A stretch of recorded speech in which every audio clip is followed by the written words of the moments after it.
Hi, Max. Hey, Brianna. How are you? I'm good, you? So good. Thank you for coming and sitting with me. Thanks for asking me to come. Mm-hmm. I love how they all start like this. I know, I right? was like, how can I make it a little different? I was like, I can't. Oh my god, that's so funny. I want to make sure that we're introducing each other. Yeah, that's what we need to do. Yes. So we're going to talk about your solo that was performed at Choreographic Works this past February. It is called intergouvernementalisation. Say it. You say it. Okay, I'll give it a shot. It's Gotta break it down. Intergouvernementalisation. That was probably my best one. So, like, why this title? What made you think about it? Well, okay, so the piece started off as one thing, which we'll get into a little later. Okay. And it turned into what it was. Mm. And I realized that the idea was kind of fusing two parts of me together in, like, weird ways. And then I was just with, like, Nadia, like, my girlfriend, and she was like, you should make it the longest word in the French language, just for shit. And I was like, okay, let's look it up. And it was this. I looked up what it meant. It was the fusion of two branches of government to, like, make one. And Yes. I was like, this kind of, like, works.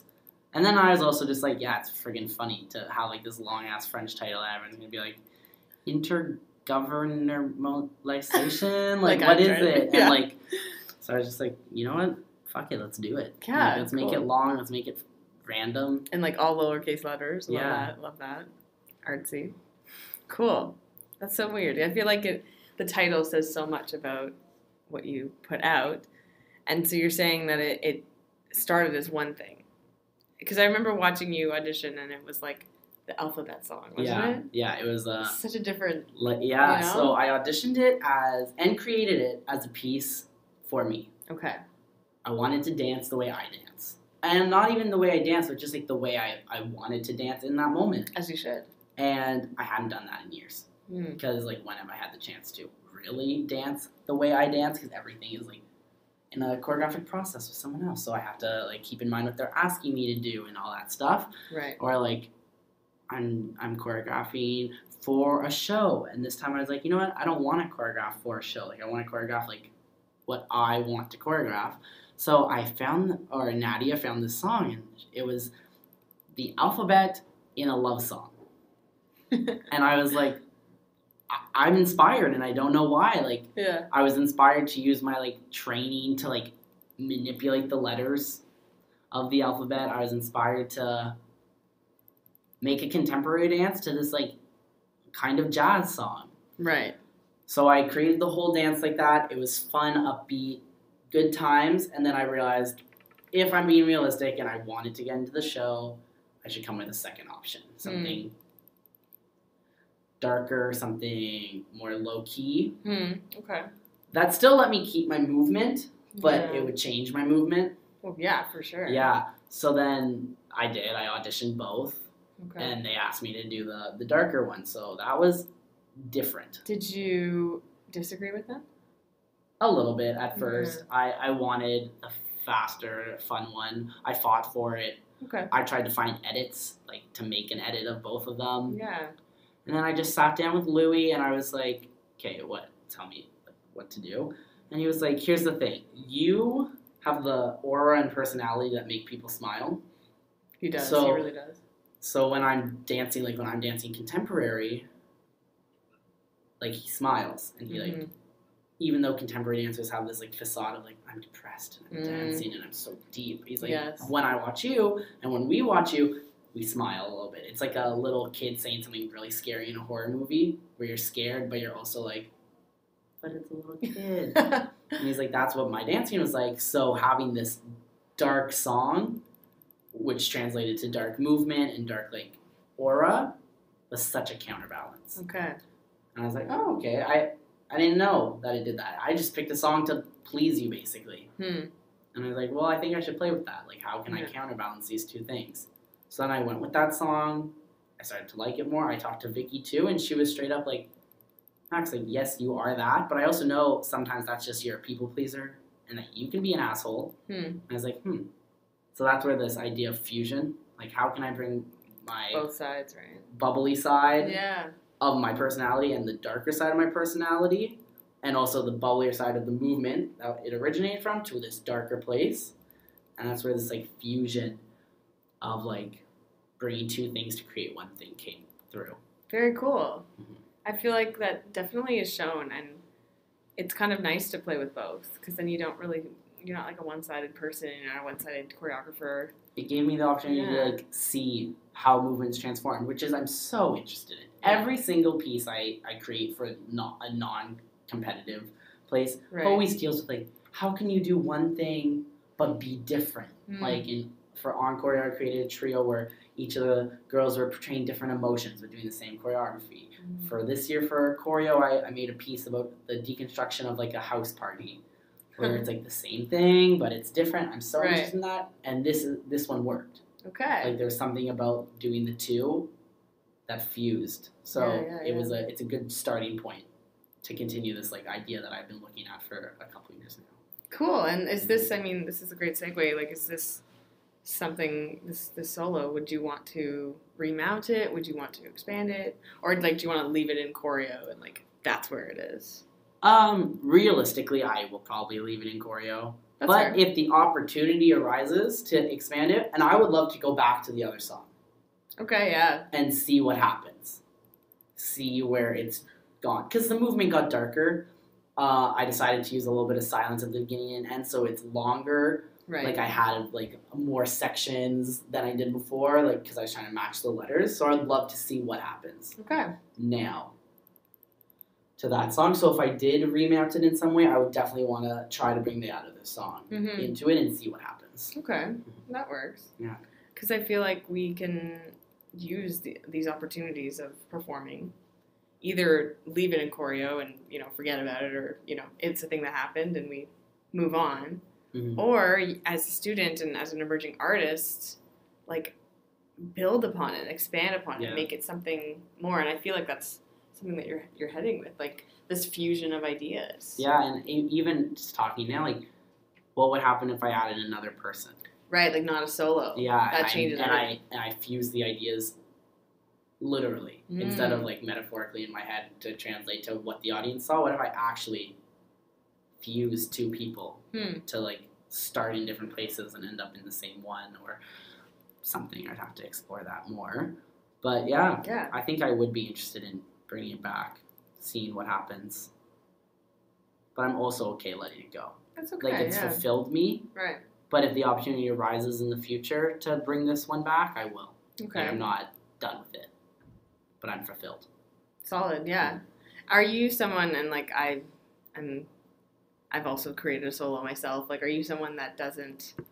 Are you someone that feels better when it's just you in the room, and you can sort of do your thing, or are you like terrified of that idea? Does that make your work like more anxious? Yeah, I would say it makes it more anxious. I don't have anyone to validate me. And even creating this one, because it's like solos, you stay at school till 1 o'clock in the morning with everyone. There are people in the room, but none of them want to validate you because they're doing their own thing. Okay. So that was a little nerve-wracking. I don't know. I would need to do more, I think. Okay. This was my first like real solo exploration, besides from competition, which obviously is a totally different thing. Totally. Because that's dancing for 5 people, and this was dancing for myself. Right. So it'll be interesting to figure out. But it makes me more anxious to do the solo. But then the group stuff is anxious too, because there's a room full of people, and as much as you don't care if they like it, you don't want anyone not to like it, because that's just what are you doing? Like scary. Yeah. So, and maybe we can actually talk about like when you created that piece. Did you have a title for it, the group one? RSVP. RSVP. So it's like a party, yeah. Because I watched it in the studio, and it's so interesting to have so many people on stage and doing so many different styles. Yeah, because my idea was like the one thing, whatever it may be, is made up of so many different things. Which is literally, but I feel like you're on a path to like discover this new style of dance that's like a fusion of things. I would love to, and like just to see what it can be Yeah. either built up or deconstructed. So for the party dance, which I would love to explore more because I see flaws in my process that could make it much stronger and read better. But I would love to see how deconstructed can I get. What really makes a party a party? Like, what is the necessary requirements for something to be a party? And I'm very interested in that, while also fusing different dance styles, different music genres, different types of dancers. I'm interested in all that kind of stuff too. Because we both grew up in Ottawa. Yeah. Through competition dance, where we were introduced to everything, and we had to, like, as a competitive dancer, you have to be good at everything. Yeah. You have to understand everything. You have to be, like, decent at everything. And then if you're good at one thing, you're kind of stuck there, I find. Like, do you know what I mean? Like, be decent at everything, and then when you're good at something, that's all you're going to get. Like, that's what every choreographer you work with wants you to do. Like a typecast? Almost? Yeah, it's like a typecast, because in competition, the goal, unfortunately, is to win. Right. Like, as much as when you're older, you don't care about winning, someone behind you is telling you to win. Yeah. Because that's what brings more students, it brings more money, like, blah, blah, blah, blah. Yeah. So it's just like, wow, this is different. Dancing not to win, and not to please even.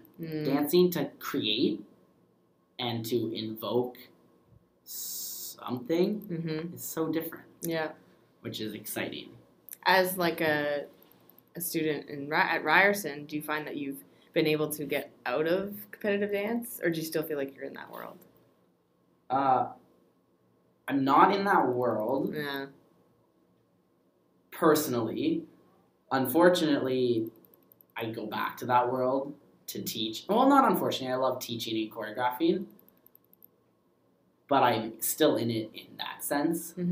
But being out of it in, like, a personal dancer sense, when I go back, I never tell them to win. I never tell them it's about blah, blah, blah. It's about them. So I create solos for these kids, and it's about what they need.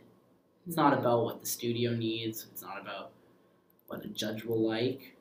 It's about what they need. So I think in that sense, it's great to be able to be in both worlds. But as a dancer, I could never be in that world. Yeah. Again. It almost feels like as 20-something-year-olds, like, it's in the past, right? Yeah. Yeah, I feel that too.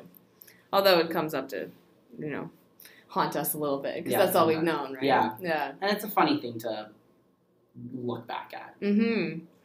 Yeah, and, like, we were just talking before about how the movement that you have in your solo, something that I loved watching was it was very physical. One of my favorite moves that you do is the, like, sort of back walk over handstand thing where you, like, jump. It's almost like a back handspring. Yeah. But you, like, jump into it. Like, having all those physical moves in a solo, maybe you could talk about how that challenged you a little bit, especially since you're choreographing yourself.